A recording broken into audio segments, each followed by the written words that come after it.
2026년이 밝았습니다. 2026년 경호년인데요. 몰랐는데 그 붉은 말의 해가 되면서 붉은 말 하면 떠오르는 게 무슨 말입니까? 삼국지에 여포가 타고 다니는 적토마. 그렇죠. 적토마의 해죠. 제가 올해가 적토마의 해라는 얘기를 들으면서 참 사람을 잘 만들어놨네요. 같은 돼지의 해인데도 황금 복돼지 그렇죠? 그런 식으로 말의 해인데도 붉은 말의 해 해가지고 적토마의 해라고 이야기하는데 이 모든 것이 새해에 대한 희망이 담긴 자신들의 희망의 메시지라고 생각합니다. 적토마처럼 잘 다니고 또한 거칠 것 없이 다니는 그러한 한 해가 되기를 원하면서 아마 그냥 말도 아닌 적토마라고 짓지 않았을까 그러한 생각을 해보게 됩니다. 또한 우리가 새해가 되면 우리 그리스도인도 맞습니다. 올해 새해는 더 하나님 앞에 더 가까이 가야지, 또 하나님 앞에서 친친한 사람으로 살아가야지, 더 하나님 앞에 그리스도인으로서의 세상에서 보이는 사람으로, 다시 말하면 그리스도인으로 세상에 보이는 삶을 살아가야지 라고 이야기하지만 사람이 그렇게 사는 것이 이 한 해를 마지막까지 그렇게 사는 사람이 과연 몇이나 될까? 우리말 중에 작심삼일이란 말이 있잖아요. 그렇죠? 작심삼일. 무엇이냐면 내가 그것을 갖다가 하기로 마음을 먹었는데 3일을 못 넘긴다라는 거죠. 저는 그래가지고 그 작심삼일이라고 이야기할 때 그 작심삼일이 그게 그렇게 어렵구나. 그래서 사람이 또 그거를 극복해야만 성숙한 사람이 되는구나. 그리고 성장하는 삶을 살게 되는구나 라고 저는 생각했는데 요즘에 와서 보니까 작심삼일은 인간이 3일을 넘기지 않는 것이 정상이구나. 그 의지가 3일을 넘기지 않는 것이 정상이구나.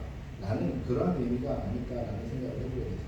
저도 무언가를 작심하게 되고 결심하게 되면 길어야 일주일을 못 넘기더라고요.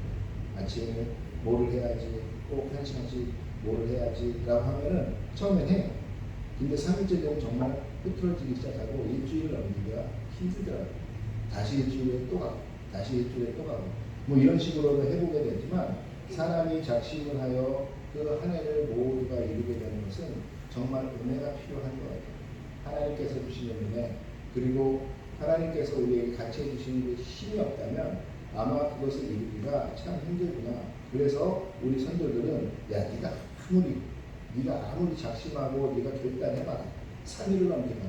그러기에 너희에게 필요한 것은 그 하늘에 계신 그 하나님의 힘이 너희에게 필요해 라는 의미에서 작심삼일이라는 말을 만들지 않았을까라는 생각을 해보게 됩니다. 여러분들이 아시는지 모르겠지만 지난 9월서부터 설교의 맥이 계속적으로 한 가지 맥으로 달리고 있었습니다. 그것은 무엇이었냐면 바로 신앙생활인이 가져야 하는, 우리가 가져야 되는 12주 동안에 배우게 되는 그러한 성경 공부 시리즈 중에 계속적으로 설교를 이어오고 있었어요. 죄가 무엇이며 하나님의 사랑이 무엇이고 회개가 무엇이고 신앙이 무엇이며 중생, 구원의 확신, 그리스도의 생활 등등을 가지고 계속적으로 여러분에게 설교를 했습니다. 또한 성장이 무엇이며 성장에 필요한 것으로 성경과 하나님과 성령과 예수 그리스도가 필요하고, 또한 교회는 무엇이고 교회 회원으로서 우리가 교회 생활에서 해야 될 것들이 무엇인지도 담았습니다. 또한 경건의 생활이 무엇인지도 보았습니다. 우리가 누구인지, 우리의 신분이 무엇인지도 보았으며, 또한 우리가 그리스도인으로 어떠한 행실을 가지고 살아야 되며, 또한 어떻게 해야만 승리하는 삶을 살 수 있는지를 지난주까지 살펴보았습니다. 지금까지 이렇게 해서 거의 12주를 달려왔습니다. 거의 12주를 달려오면서 오늘 이제 마지막으로 전할 말씀이 무엇이냐면 헌신하는 것이 무엇인가에 대해서, 오늘 그래서 말씀의 제목을 보니까 헌신의 삶의 시작이라고 말씀의 제목을 일부러 그렇게 잡았습니다.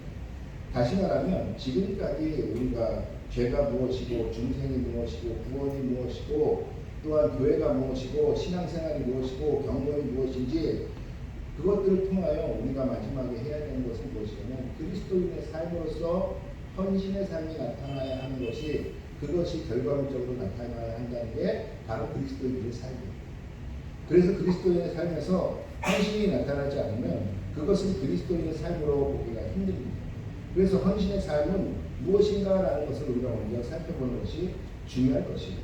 그것은 무엇이냐면 아주 간단하게 이야기하면 자기 자신과 삶 전체를 하나님께 드리는 삶, 이렇게 정의할 수 있을 것입니다. 헌신의 삶은 다른 것이 아니라 우리의 삶을 하나님께 드리는 삶으로 살아가는 것입니다. 이전까지는 우리의 삶은 누구를 위해서 무엇을 위해서 살아가는 삶이었냐면 지금까지는 우리 자신을 위해서 아니면 우리 가족을 위해서 아니면 나의 주변의 사람들을 위해서 내가 사랑하는 사람들을 위한 삶을 살아가는 것이 정상적이었습니다. 그런데 우리가 예수를 알고 구원을 받은 사람으로 우리가 교회가 됐다면 우리의 삶은 바뀌어야 되는데 어떻게 바뀌느냐? 바로 우리가 나 자신이 아닌 하나님을 위한 삶으로 바뀌어야 된다라고 성경은 이야기한다는 거죠. 하나님을 위한 삶, 왜 하나님을 위한 삶으로 살아야 하냐? 내가 하나님의 종이야? 하나님의 로봇이야? 하나님이 그렇게 만드신 거야? 자기 자신을 위해서 로마 신화에 나오는 아니면 그리스 신화에 나오는 그러한 신화, 그리고 우리가 잘 아는 것처럼 그리스 신화에 그 신들이 인간을 만든 이유가 무엇입니까? 오직 하나, 자신들의 노동을 인간에게 대신하게 하기 위해서 그 인간들을 만든 것이다. 그런 것처럼 로마 신화나 그리스 신화나 아니면 북유럽 신화에 나오는 것처럼 인간을 만든 이유는 오직 하나, 자신들의 노동, 하나님이 조금 더 편하기 위해서 인간을 만든 것이야. 그래서 하나님을 위한 삶이 우리의 삶이 되어야 하는 것이 그리스도인의 삶인 것이야 라고 생각할 수도 있습니다. 그러나 하나님의 삶, 하나님을 위하여 사는 삶이 그 하나님만을 위해서 우리의 삶을 희생하고 헌신하고 죽여서 하나님만을 위하는 삶을 살아라라는 것이 아니에요. 무엇이냐면 가장 중심 메시지는 창세기 1장에 나온 것처럼 하나님이 이 땅에 만드셔서 하나님과 함께 동행하며 하나님께서 만드신 방법대로 살아가는 것이 우리 인간에게 가장 아름다운 삶이고 가장 행복한 삶이 될 수 있기 때문에 그 하나님을 위하는 삶이라고 우리가 표현한다는 것입니다. 다시 말하면 하나님이 만드신 룰 속에서 하나님이 만드신 세상 안에서 하나님과 동행하며 살아가는 것, 이것이 하나님을 위한 삶이라는 것입니다. 하나님을 위해서 하나님이 우리에게 바라시는 것이 무엇이겠습니까? 하나님이 우리에게 돈을 바라시겠어요? 권력을 바라시겠어요? 명예를 바라시겠어요? 오직 하나 하나님께서 우리를 위해서 바라시는 것이 있는데 그것은 무엇이냐면 아무개야 네가 나를 사랑하느냐라는 것이에요. 예수님께서 요한복음의 마지막에 베드로에게 계속적으로 묻습니다. 베드로에게 계속 묻는 것이 무엇이냐면 베드로야 네가 나를 사랑하느냐. 뭐 신학적으로 네가 아가파고 하느냐 네가 뺄레오 하느냐 여러 가지 이야기했지만 제일 중요한 것은 뭐냐면 예수님께서 베드로에게 예수님께서 제자들에게 예수님께서 사람들에게 원하시는 것은 무엇이냐면 오직 하나예요. 나를 섬겨라, 나를 잘 대접해라, 내게 맛있는 것을 바쳐라, 내게 돈을 바쳐라가 아니라 오직 하나 주님께서 원하셨던 것은 무엇이냐면 네가 나를 사랑하느냐예요. 예수님께서 마지막까지만 물어보신 것이 네가 나를 사랑하느냐예요. 이와 같이 하나님께서 우리에게 원하시는 것은 무엇이냐면 네가 나를 사랑하느냐예요. 하나님께서 하나님을 위해서 헌신하는 삶이 무엇이냐면 바로 하나님을 사랑하는 삶이라는 것입니다. 하나님을 사랑하는 삶, 그것을 하나님은 우리에게 헌신한다고 이야기하고 하나님을 사랑하는 삶을 살아가는 것을 무엇이라고 성경은 이야기하냐면 그것을 헌신의 삶이다 라고 이야기하신다는 것입니다. 여러분, 이 헌신의 삶을 살아가는 것이 그리스도인들의 궁극적인 목적입니다. 다시 말하면 하나님을 사랑하는 삶, 하나님을 사랑하면 내 세상에서 내 주변에서 그 어떤 것보다도 돈보다도 물질보다도 아니면 권력보다도 지식보다도 하나님을 더 사랑하는 삶. 심하게 말하면 내 사랑하는 남편과 내 사랑하는 아내와 내 사랑하는 자녀와 내 사랑하는 부모가 있을 수 있지만 그 부모보다도 그 자녀보다도 하나님을 더 사랑하는 삶.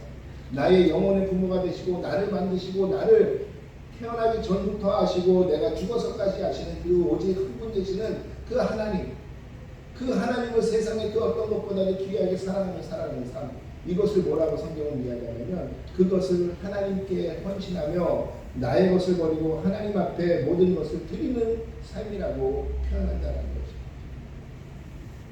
여러분, 우리가 왜 헌신의 삶을 살아야 될까요? 그것은 오직 하나예요. 우리는 헌신의 삶을 살도록 지어졌기 때문에 그렇습니다. 하나님이 만드신 이유도 너와 내가 서로 사랑하는 삶을 살아가자라는 그러한 의미로 우리를 만드셨어요. 예수님께서 이 땅에 오셔서 죽으신 이유도 오직 하나, 다시 그 사랑을 회복하기 위해서 예수님께서 이 땅에 다시 오신 것이에요. 하나님과의 사랑을 다시 회복시키시고 다시 그 하나님의 사랑을 세상 가운데 전달하며 다시 마지막까지 하나님께 예수님께서 물어보시는 것, 네가 나를 사랑하느냐? 바로 그것을 하나님께서는 다시 세상에게 묻고 있는 것이에요. 아담에게만 네가 나를 사랑하느냐 하나님께서 물으시는 것이 아니라 두 번째 된 아담이신 예수님께만 네가 나를 사랑하느냐라고 묻는 것이 아니라 세 번째 아담이 되고 네 번째 아담이 되는 하나님 앞에 돌아온 모든 그리스도인들, 그 구원받은 그리스도인들에게 하나님이 요구하시는 것이 무엇이냐면 네가 나를 사랑하느냐라는 것입니다. 이 구원받았다라는 이것이 우리의 동기가 되는 거죠. 헌신의 삶을 살아야 되는 가장 큰 이유는 바로 하나님이 그렇게 만드셨고, 두 번째는 우리가 구원받았기에 우리는 구원받은 사람으로서 하나님께 그 하나님을 사랑하는 삶으로서 나아가면서 우리가 헌신하는 삶을 살아야 한다는 것입니다. 이 헌신의 삶은 그러면 어떻게 하면 되는 것이냐? 내 모든 것을 하나님께 드리는 것입니다. 내 재산뿐만이 아니라 내 이 육체와 심지어는 나의 영혼까지도 하나님께 드리겠습니다라는 그러한 마음입니다. 예를 들면 우리 집사람하고 제가 결혼할 때 무슨 마음이었겠습니까? 적당히 사랑해야지.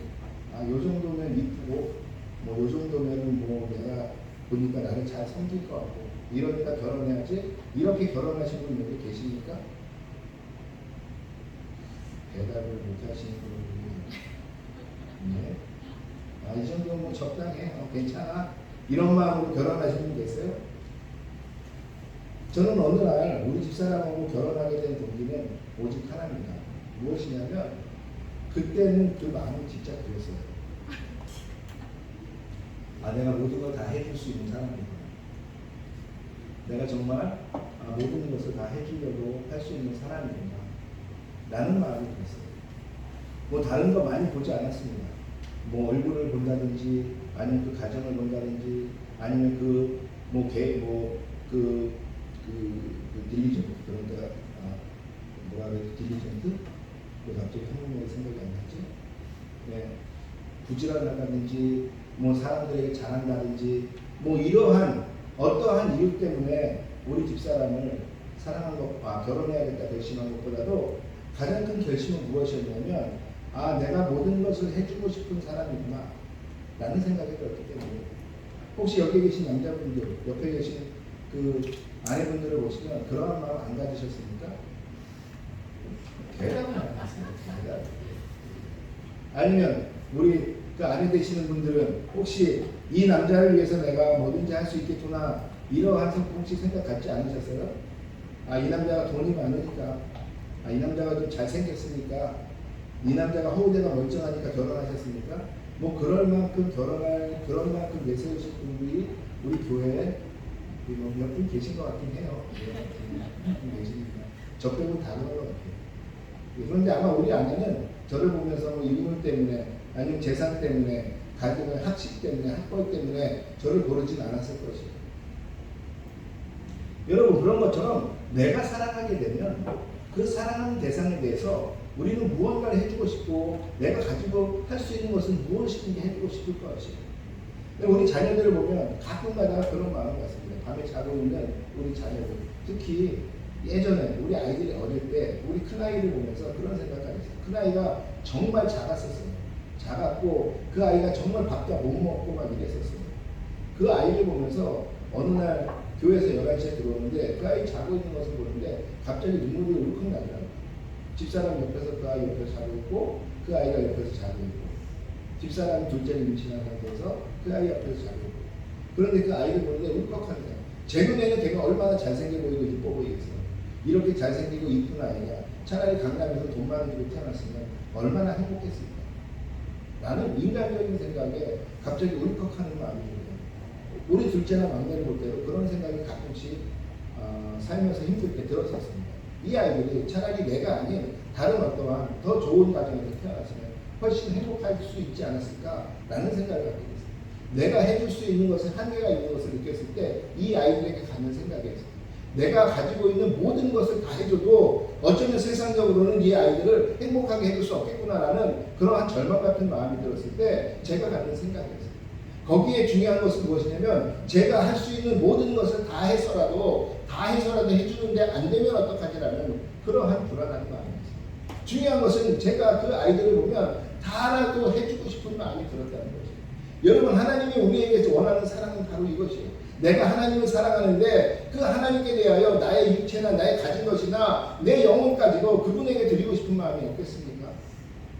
그분이 나를 구원하시고 그분이 나를 그렇게 사랑해 주셨는데 그분이 자기의 목숨까지도 그분의 목숨까지도 개의치 않으시고 우리에게 주시며 우리를 사랑해 주셨는데 과연 우리가 그분에게 그만큼은 못해드려도 내가 가진 그래도 최선을 다하려고는 하지 않겠습니까? 그래서 구원받은 자의 그 구원의 감격이 그래서 중요한 것이에요. 그 구원이 무엇이라고 했어요? 구원을 우리가 논할 때 그 구원은 하나님께서 우리를 위하여 죽으신 그 감격이 우리에게 새겨지는 것이에요. 나는 죽을 수밖에 없었지만, 나는 지옥에 갈 수밖에 없었지만 그 죽을 수밖에 없었던 내가 그 하나님 때문에, 그 하나님의 죽음 때문에, 그 하나님이 우리를 위해서 대신 죽어주셨기 때문에 내가 산 존재가 됐구나, 내가 하나님과 함께 가는 존재가 됐구나, 이것을 그 감격을 깨닫는 게 그것이 회심이고 그것이 중생이라고 말씀드리잖아요. 바로 그것처럼 그 감격이 있는 사람은 당연히 그 감격에 의하여 하나님을 사랑할 수밖에 없지요. 그 하나님을 사랑하는 것을 우리는 헌신이라고 이야기한다면 그 헌신은 나의 모든 것을 들여서라도 그분을 사랑하고 싶은 마음이 왜 안 들겠습니까? 바로 헌신은 그렇게 하는 것이에요.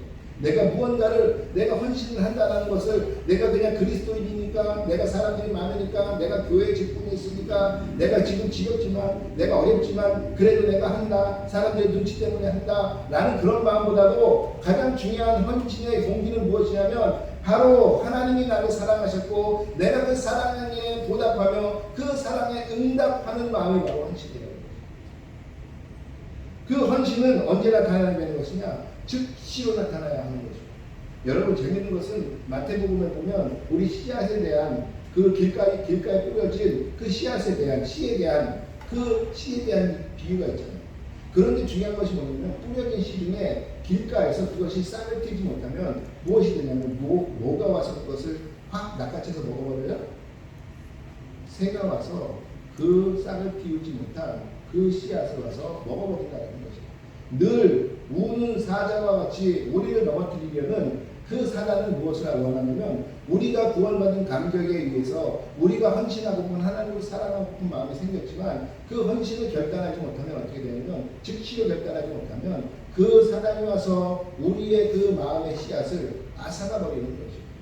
그래서 교회는 서로 헌신하며 봉사합시다 라고 이야기하는 것입니다. 그 헌신과 봉사는 우리 교회가 조금 더 부흥하기 위해서, 우리 교회가 조금 더 잘되기 위해서, 우리 교회가 좀 더 공짜로 사람들이 부려먹기, 이런 개념이 아니에요. 헌신은 당연히 그 헌신을 통하여 그 마음이 유지되는 것이고 그 헌신을 통하여 우리가 하나님에 대한 그 사랑을 유지할 수 있기에 헌신하시고 봉사하는 삶을 우리가 살아갑시다 라고 이야기하는 것입니다. 이 헌신은 결코 이 교회에서만 하는 것을 헌신이라고 이야기하지 않습니다. 그리스도인은 기본적으로 세상에 헌신하며 살아가는 사람들이에요. 기본적으로 하나님을 사랑하며 하나님께서 세상 가운데 주신 그 목숨과 똑같은 그 사랑을 세상 가운데 보이려고 살아가는 것, 그것이 그리스도인이라는 것이에요. 그래서 그리스도인들은 기본적으로 헌신을 세상 가운데 보이며 살아가는 사람들입니다. 그러기에 세상 가운데 내가 맡고 있는 그 가정 가운데, 내가 맡고 있는, 내가 소속되어 있는 그 일터 가운데 우리는 헌신하는 삶을 살아가는 것이에요. 여러분, 그렇기 때문에 그리스도인은 예전에 그런 기억이 있으시죠? 뭐 때문에 경범죄로 잡혀갔는데 예전에 그런 적 많았어요. 제가 대학생 때 경범죄로 잡혔습니다. 잡혔는데 그 경찰 아저씨가 그러더라고요. 너 임마 뭐야? 제가 성수동에서 했거든요. 근데 성수동인데 너 여기 성수동에 공장 다녀? 딱 그러더라고요. 지금은 성수동이 굉장히 화려하고 아름다운 곳이지만 옛날에 뚝섬, 성수동은 어떤 곳이었죠? 그냥 서울의 공장지대였어요. 구로공장 같은 곳이었어요. 공장밖에 없었어요. 너 여기서 공장 다녀? 그러는 거예요. 아니야. 그랬더니 너는 뭐야? 너 뭐하는 사람이야? 너 직장이 뭐야? 너 신분이 뭐야? 그랬더니 대학생인데요. 그랬더니 어디 대학교 다녀? 성수동 바로 옆에서 건대가 있는 거예요. 얘 건대생입니다. 너 대학생이야? 얘 대학생입니다. 대학생이 이런 짓 하고 다니는데 왜 노상방뇨를 하고 다녀? 노상방뇨입니다. 부끄럽지. 왜 노상방뇨를 하고 다녀? 다음부터 그러지 마. 그러는 거예요. 예전에 목사였으면 어떻게 됐죠? 목사님이십니까? 스님이십니까? 신부님이십니까? 그러면서 존경하는 마음들이 있었어요. 그런데 지금은 세상에 그렇지 않아요. 목사님은 뭐라면 왜 목사가 이러고 다녀요? 그러니까 더 뭐라 그래요. 대학생들이 그러면 야 네가 니네 엄마 아빠가 얼마나 힘들게 이놈의 새끼들 대학생이 돈이 되지 더 막 그래요. 왜 그렇습니까? 세상에서 신뢰를 자꾸 잃어가는 것이에요. 지금은 대학생이 뭐라 그래요? 먹고 대학생. 그렇죠? 먹고 대학생이라고 그래요. 공부하고 열심히 상하타고 해서 무언가를 연마하는 그런 친구들이 아니라 맨날 놀러 다니는 애들이 대학생이구나. 신뢰를 잃었어요. 그리스도인들이 신뢰를 잃었어요. 목사님들이 신뢰를 잃었어요. 신뢰를 잃으니까 사회에서 그들을 바라보는 눈들이 달라져요. 왜 신뢰를 잃었을까? 오직 하나, 세상에서 헌신하는 모습이 보이지 않기 때문에 그래요. 어느새 그리스도인들은, 큰교회 목사님들은 세상의 기득권이 되었고, 기득권 중에서도 우리가 싫어하는 기득권의 모습을 보이는 그러한 목사님들이 간혹 있기에, 그 간혹 있는 목사님들 때문에 열심히 헌신하시는 목사님들과 그리스도인들까지 같이 동맥급으로 넘어가면서 같이 세상에서 욕먹는 시대가 되었습니다. 여러분, 예전에 그 교회는 무엇을 했습니까? 교회는 헐벗은 자들, 그 다음에 굶주린 자들, 세상에서 소외된 사람들을 위해서, 그것을 위해서 나서는 곳이 교회였어요. 가장 고아원을 많이 운영했던 것이 교회이고, 가장 미혼모들이 어려울 때 가장 미혼모들을 위해서 일했던 곳이 교회였고, 또한 배고픈 자들, 길에서 노숙자들을 위해서 가장 많은 헌신했던 것이 교회예요. 지금 그 헌신들이 사라지면서 교회는 교회다운 모습에 대한 존경을 받지 못하는 거죠. 왜? 세상의 헌신으로 우리는 세상의 그리스도인들의 모습을 보일 수 있기 때문에 그래요. 세상의 헌신으로 하나님의 사랑을 보일 수 있고, 세상 가운데 헌신으로 하나님이 누구신지, 교회가 무엇인지, 그리스도인들이 무엇인지를 보일 수 있기 때문에 그래요. 그런데 헌신이 사라지게 되면 우리는 아무리 좋은 철학적인 기독교 관념을 갖다 들이대도 세상은 하나님의 사랑을 알지 못합니다. 하나님의 사랑이 느껴지지 않는 세상은 하나님께로 오지 않습니다. 하나님께로 오지 않는 세상은 하나님은 필요 없는 존재가 되고, 그렇게 되면 교회는 존경받을 길이 하나도 없다는 것입니다. 하나님을 보이며 하나님의 사랑을 보이는 유일한 세상의 방법이 무엇이냐? 그것이 세상에 헌신하는 사람. 그래서 그리스도인들은 헌신을 강조하는 것입니다. 여러분, 우리는 헌신하며 살아가고 계십니까? 세상 가운데 우리 학교에서 친구들에게 혹시 나는 이 친구들을 넘어서서 더 잘 되려면 잘 되지, 나는 얘들한테 절대 뒤질 수 없고, 나는 얘들한테 무언가 헌신할 수는 없어, 이러고 살아가진 않을까요? 세상이 가르치는 것은 경쟁 속에서 이 사람을 이기고 밟고 일어서서 이 사람이 나의 권력 때문에, 나의 재물 때문에 내게 무릎 꿇고 나의 말을 들을 수밖에 없는 그런 강압적인 관계를 만들어가는 것. 이것이 혹시 세상에서 우리들이 배워가고 있는 것은 아닙니까? 아니요. 하나님께서는 우리에게 그렇게 세상을 이끌어가라고 이야기하시는 것이 아니에요. 무엇이냐면 헌신하라는 것이에요. 세상을 섬기라는 것이에요. 세상 가운데 헌신하며 섬기며 하나님의 사랑으로 그들이 그 본질인 하나님의 그 질서 가운데 들어오게 만들라는 것이에요. 우리가 헌신하지 않으면 세상은 절대로 하나님께로 오지 않습니다. 하나님께도 헌신하지 못합니다. 어찌 세상 가운데 헌신할 수 있겠습니까? 그 헌신 가운데 오늘 한 가지 이야기하려는 거예요. 헌신의 가장 기초가 되는 거예요. 헌신의 기본이 되는 거예요. 그것을 오늘 이야기하려고 합니다. 여러분, 헌신 중에서 그 헌신 중에 가장 중요한 요소는 무엇이냐? 그것은 자기 부인과 순종이에요. 하나님은 우리에게 세상 가운데 헌신하라고 말씀하셨어요. 그러기에 우리는 거기에 순종하는데, 순종하기 위해서 뭐가 필요하냐? 자기 부인, 그러니까 나를 부인하는 것이에요. 내가 최고라는 것을 인정하지 않는 것이에요. 그리고 하나님의 말씀이 최고라는 것을, 이것을 성경 용어로 자기 부인이라고 해요. 나를 부인하고 하나님께서 옳다라고 인정하는 것이에요. 이것이 우리의 믿음의 시작이에요. 내가 옳은 것이 아니라 하나님이 옳다라고, 여기가 믿음의 시작점인 것이에요. 그리고 그 하나님이 옳다라는 것에 순종하는 것, 이게 헌신의 가장 기초 첫 번째 스텝이에요. 그런데 오늘 보니까 예수님께서 마지막에 마태복음이나 마가복음이나 누가복음이나 요한복음에 동일하게 나타나는 것이 있는데, 그것은 무엇이냐? 대위임령이라는 것입니다. 대위임령, 이것이 무엇입니까? 오늘 것이 대위임령이 가장 정확하게 나온 것이 마태복음 28장 18절에서 20절입니다. 너희는 가서 모든 족속을 제자 삼아 아버지와 아들과 성령의 이름으로 세례를 주고 내가 너희에게 가르쳐 분부한 모든 것을 가르쳐 지키게 하라. 이것을 대위임령이라고 이야기합니다. 다시 말하면 그레이트 커미션, 우리에게 주어진 가장 가장 큰 명령이라는 것이에요. 예수님께서 우리에게 주신 가장 큰 명령이에요. 가장 큰 명령인데 이 명령은 우리가 지켜도 되고 안 지켜도가 아니에요. 그리스도이면 대위명 가장 기본이 되며 첫 번째 명령이 무엇이냐? 바로 이 마태복음 28장 18절에서 20절에 나오는 요 대위명이 가장 중요한 명령이라는 거죠. 그것이 무엇이냐면 가서 제자 삼으라는 것이에요. 지난번에도 예전에 제가 설교하면서 한번 이야기하겠지만 여기 네 가지 동사가 나오죠. 가라, 가서 너희 가서 제자 삼고 너희 가서 모든 족속으로 가서 가라, 그리고 제자 삼아라, 그리고 세례 베풀어라, 가르치라. 이 네 가지 동사가 나와요. 이 네 가지 동사 중에 가라, 세례 베풀어라, 그리고 가르쳐라, 이것은 다 분사라고 말씀드렸어요. 오직 동사는 본동사는 하나에 걸리는데 뭐가 본동사라고 했죠? 제자 삼아라, 제자 만들어라, 이것만 동사라고 했어요. 그리고 분사는 뭐예요? 분사는 전부 다 동사를 꾸며주는 거예요. 그러니까 다시 말하면 제자 삼기 위해서 가는 거고, 제자 만들기 위해서 가르치는 거고, 제자 만들기 위해서 세례 주는 것이에요. 다시 말하면 제자 만들라가 대위임령이라는 것이에요. 그럼 제자 만들라는 대위임령은 정확하게 무슨 의미냐? 바로 이것은 복음 전파하라라는 것이에요.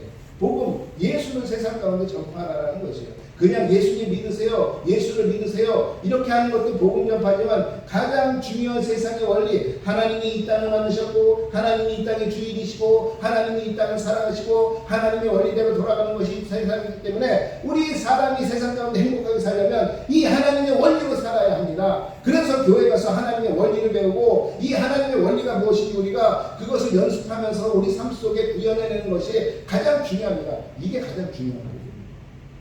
그 핵심이 뭐예요? 그게 예수 그리스도예요. 그래서 우리는 복음 그러면 예수 그리스도라고 이야기하는 것이죠.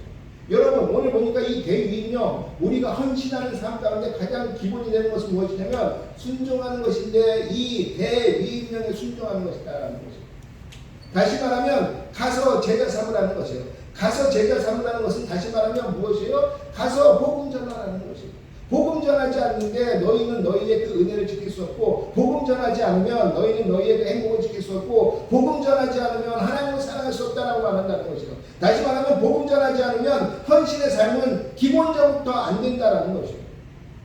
여러분 그렇기 때문에 초대교회 예루살렘의 초대교회가 그들이 가정에 있든 성전에 있든 어디에 있든 뭐라고 했어요? 예수는 그리스도다라는 것을 그들은 가정에 있던 성전에 있던 길가에 있던 모이는 곳에서 항상 그것을 서로 간에 이야기하고 서로 간에 나누고 서로 간에 배우고 그것을 전했다라는 얘기예요. 예수가 그리스도다. 너희가 죽인 그 예수, 여러 번 말씀드렸죠. 예수는 가장 흔해 빠진 이름이라고. 조슈아, 예슈아, 가장 흔한 그 이름, 그 흔해 빠진 예수, 아무것도 보잘것없어 보이는 그 예수라는 이름을 가진 그 청년이 바로 너희가 지금까지 2000년 동안 너희가 지금까지 기다려온 그 메시아다라는 것을 전하고 배우고 서로 기도하는 거예요. 이것이 날마다 일어났던 그리스도인들의 일입니다. 여러분 왜 그렇게 하겠어요? 예수님께서 명령하신 그 대위임령, 그 대위임령에 그들이 순종하며 또한 그것을 통하여 세상 가운데 헌신하는 거예요. 바로 내가 너를 사랑하기에 나의 가장 귀한 것을 너에게 전해줄게. 내가 너를 사랑하기에 내가 꼭 네가 알아야 되는 이 기쁜 소식을 전해줄게. 내가 너 사랑하지 않으면 네가 지옥 가든지 네가 어디 가든지 나랑 무슨 상관이야. 그러나 나는 너를 너무 사랑해서 네가 지옥에 가지 않고 나와 함께 천국에 가길 바래. 나와 함께 하나님의 행복을 느끼길 바래. 나와 함께 하나님과 함께 동행하는 삶을 살길 바래. 라는 그 사랑의 가장 기본되는 헌신의 삶이 무엇이냐? 그것이 복음 전파라는 거죠. 지난번에도 말씀드렸지만 분사와 본동사가 만나게 되면 그것은 단조라고 이야기했어요. 그냥 가서 제자 삼으라, 그냥 가서 제자 만들어라, 이게 아니라 즉시로 바로 네가 지금 이 복음을 들은 순간 즉시로 너의 삶에서 가서 복음을 전하라는 것이죠. 복음 전하는 것은 제가 교회 다닌 다음에 제가 좀 한 1년이나 2년 정도 되고 어느 정도 성경의 지식이 쌓이고 어느 정도 직분도 맡고 제가 좀 어느 정도 전문가가 됐을 때 복음을 전하겠습니다 라는 것이 아니에요. 복음 전하는 것은 내가 예수로서 구원받은 사람이 됐으면, 그 구원의 감격에 못 이기는 사람이 됐으면, 그것이 정말로 세상에 귀한 원리가 있는 것을 알게 됐으면, 내가 그것을 가지고 그것 때문에 헌신된 삶을 살아가야겠다고 생각했으면 즉시로 나아가서 전해야 되는 것이 바로 이 복음이라는 것입니다. 너만 이 복음의 원리의 삶을 살지 말고 내가 사랑하는 사람들에게, 그래서 복음은 어떻게 전해진다 했어요? 복음은 저 멀리서부터 나에게 가까이 전해지는 것이 아니에요. 복음은 원신, 그러니까 원신, 이걸 뭐라 그러죠? 이 원신 스파이럴. 이것처럼 나에게 가장 가까운 사람들, 그리고 내 가족, 그리고 내 친족, 내 친구, 내 중심을 통하여 그 가장 가까운 데서부터 복음이 전파되어 가는 것이에요. 예루살렘과 유대와 사마리아와 땅끝까지 이르러 이 복음이 전해진다는 것은 바로 그렇기 때문에 내가 가장 사랑하는 사람들서부터, 내가 그 다음 사랑하는 사람, 그 다음 사랑하는 사람. 여러분, 이것이 헌신하는 삶의 가장 기초가 되는 것입니다. 여러분, 올해는 전도하며 복음 전파하는 삶을 사시길 주의 이름으로 축원하겠습니다. 여러분, 복된 삶이, 우리 송구영 신예배에도 말씀드렸지만 복된 삶이 무엇일까 했어요. 복된 삶은 정말로 하나님께 복을 받아서 돈이 많아지고, 내가 권세가 많아지고, 내가 무언가에 대해서 세상에 떵떵거리고 살 수 있는 그러한 것이 복된 것이 아니에요. 소위 말하는 세상에서 세상의 잣대로 이야기하는 복을 가지고 복된 삶이라 이야기하는 것이 아니라, 세상 가운데 하나님의 그 복을 나눌 수 있는 사람, 이 삶이 복된 삶이라고 성경은 이야기한다는 것입니다. 여러분, 아브라함은 원래 뭐라 그랬죠? 원래가 부자였어요. 아브라함은 원래가 거부였어요. 그 아브라함이 원래가 거부였는데 그가 양 몇 마리 더 갖는다고, 낙타 몇 마리 더 갖는다고 그가 그것 때문에 자신의 고향에서 가나안까지 왔겠습니까? 아니요. 그가 복된 이유는 뭐냐면, 그가 복이 된 이유는 뭐냐면, 그 때문에 그 하나님이 그를 통하여 세상 가운데 번져서 믿음의 족속들이 생겨나고, 그 때문에 그 아브라함 한 사람 때문에 모든 족속이 하나님이라는 복을 받을 수 있는 존재가 됐기 때문에, 그래서 아브라함이 복된 사람인 것이에요. 여러분, 바로 내가 복된 삶을 살아가는 건 뭐라 그랬어요? 그것은 바로 나 때문에 주변의 사람들이 하나님이라는 복을 알아 그것을 누리게 되는 것이, 그게 나에게 복이고 그게 복의 근원이 되는 것이라고 말씀드렸잖아요. 바로 그 삶이 바로 복음 전파의 삶인 것이에요. 그래서 예루살렘의 성도들이 그 예수라는 복음을 받아들였을 때 즉시로 나가서 그들이 복음을 전파했고, 그 복음은 당시에 모든 유대인들이 핍박을 함에도 불구하고 그 복음이 닫힌 것이 아니라 주변으로 더 번져서 그 복음 때문에 무엇이 됐어요? 로마가 무너지게 되고 유럽이 살아나게 되고, 그 복음이 돌고 돌아 지금 우리에게까지 와 있는 것이죠. 복음이 사라지지 않습니다. 그러나 그 복음을 전한 사람들은 복의 근원이 되는 사람들이 되는 것이죠. 우리 디사이플의 모든 성도들이 2026년도는 복의 근원이 해가 되기를 주의 이름으로 축원합니다. 바로 예수를, 바로 하나님을, 바로 이 복음을 세상에 전파하여 이 복음으로 말미암아 복의 근원을 사시는 그 근원의 해가 되기를 주의 이름으로 축원하겠습니다. 여러분, 헌신의 삶이 무엇이라고요? 헌신의 삶은 하나님을 사랑하는 삶이에요. 헌신의 삶은 곧 누가 성숙한 그리스도인이냐, 이 헌신의 삶을 삶 가운데 보이며 살아가는 사람들이 성숙한 사람들이에요.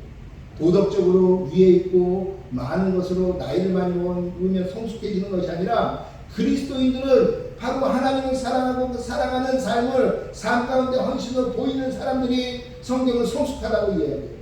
그러면 이 성숙한 사람들은 하나님의 말씀에 순종하며 그 말씀대로 살려는 사람들, 그러기에 그 첫 번째 대위임령이 항상 그들의 삶 속에서 구현되는 사람들이 바로 성숙한 사람들이라는 것이에요. 성숙하고 헌신된 삶을 사시는 저와 여러분 되기를 주의 이름으로 축원하겠습니다.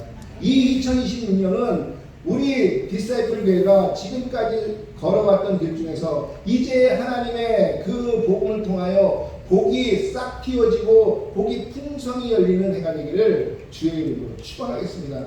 그러기 위해서 여러분이 헌신된 삶, 성숙한 삶을 살아야 돼요. 그리고 여러분이 그것을 통해서 성숙한 삶이 되기 위해서는 바로 이 대위임령, 첫 번째 헌신의 삶인 복음을 전파하는 삶이 이제 여러분의 삶이 레귤러한 삶이 되어야 한다는 것입니다. 복음 전파는 그냥 어떠한 특정의 특수한 목적을 가지고 하는 것이 아니에요. 내 삶에 그냥 그것이 루틴한 삶으로 박혀 있을 때 그 사람이 복된 삶을 살아가는 사람인 것이죠. 그러한 삶을 살아가시는 저와 여러분 되기를 주의 이름으로 축원하겠습니다. 축원하겠습니다. 아멘. 우리 이 시간에 잠시 좀 기도했습니다.